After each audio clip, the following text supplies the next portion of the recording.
வணக்கம் நண்பர்களே. திருச்செந்தூருக்கு மாலை போட்டிருந்தோம். கிளாம்பாக்கத்துலேருந்து டேரெக்டாக ஒரே பஸ்ஸே இருந்தோம். 670 ரூபா டிக்கெட்டு. நேராக அங்கே போயிட்டு பாண்டவனா ட்ராவல் 6:30 இறக்கிவிட்டோம். அப்புறம் திருச்செந்தூர் பஸ் ஸ்டாண்ட் வந்து நேராக நடந்து போனால் 1 கிலோமீட்டர் நாங்கள் வேகமாக நானும் என் நண்பனும் நடந்து போனோம். அங்கே பார்த்தா ஆர்ச்சி பார்த்தோன்னா கோயில் வந்துருச்சுடாப்பா அப்படின்னு பார்த்தா பெரிய கோபுரத்தை பார்த்துட்டு குளிச்சுட்டு தான் போனாங்க. பீச் அங்கே இருக்குன்னு தேடி பார்த்தோம். நேராக பீச்சுக்கு வழியை கேட்டு அங்கேயும் கேட்டு வந்தாச்சு. பீச்சுக்கு நேராக போனால் நிறைய பேர் குளிச்சுட்டு இருந்தாங்க.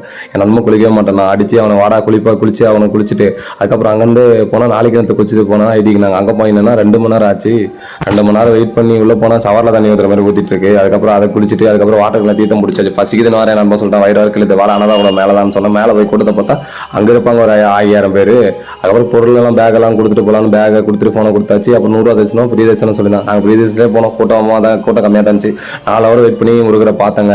அதுக்கப்புறம் திருச்செந்தூர் போனால் ஒன்று கடல், இன்னொன்று பார்த்தா தெய்வான யானை. அதுவும் எங்கள் கண்ணில் பார்த்துட்டோம். தெய்வான யானையை பார்த்துட்டு அதுக்கப்புறம் முருகருக்கு ஒரு வணக்கத்தை போட்டு எங்கள் முருகா மீண்டும் வர முருகா அப்படின்னு சொல்லிட்டு கிளம்பியாச்சுங்க.